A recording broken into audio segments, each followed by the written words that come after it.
In Episode 2, Rapid Rail and the Ripple Effect, trade policy changes are redrawing freight lanes and putting intermodal rail back in the spotlight. This week's episode will unpack how businesses must evolve rail strategies with agility and foresight to stay competitive. Welcome back to Holding the Line, a Logistics at a Crossroads podcast. I'm Gia, and today, in Episode 2, we're talking about one of the most underrated power players in modern logistics, intermodal rail. Now, in Episode 1, we talked about tariffs and how they are hitting the working class first.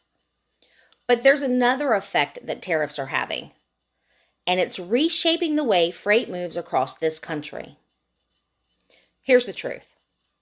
As trade policies shift and margins tighten, businesses are looking for the fastest, smartest, and most cost-effective way to move goods. And guess what? Rail is back at the center of the conversation. Tariffs are truly forcing manufacturers and shippers to rethink not just where they source, but how they move. That means the big ports aren't the only game in town anymore. Southeast U.S. ports, Gulf Coast terminals, inland hubs that weren't even on the radar 5 years ago, they're gaining traction fast.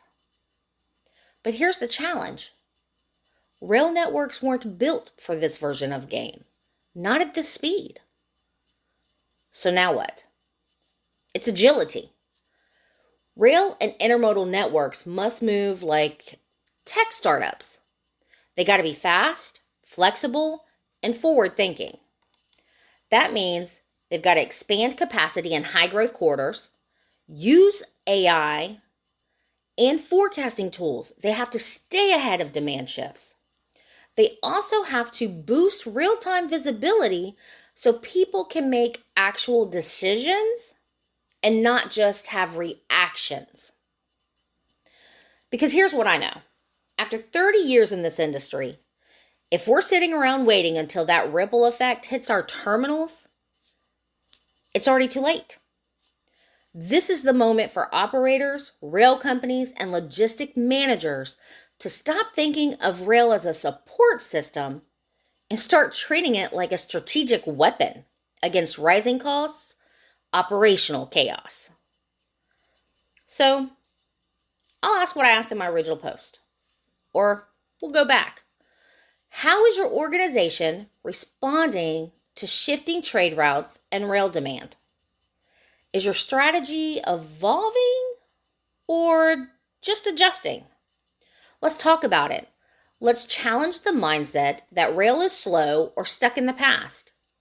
Because if we do this right, rail won't just survive the storm.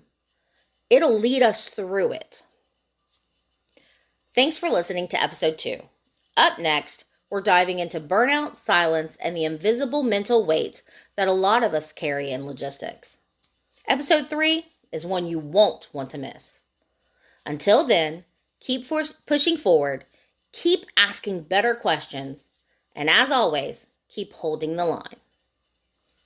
You've been listening to Holding the Line, a Logistics at a Crossroads podcast. Subscribe, share, and follow us for more honest conversations intersecting at logistics and life. Remember, you can always join in by commenting below, shooting an email, or find me on LinkedIn. Until next time, I'll be navigating the crossroads right along with you.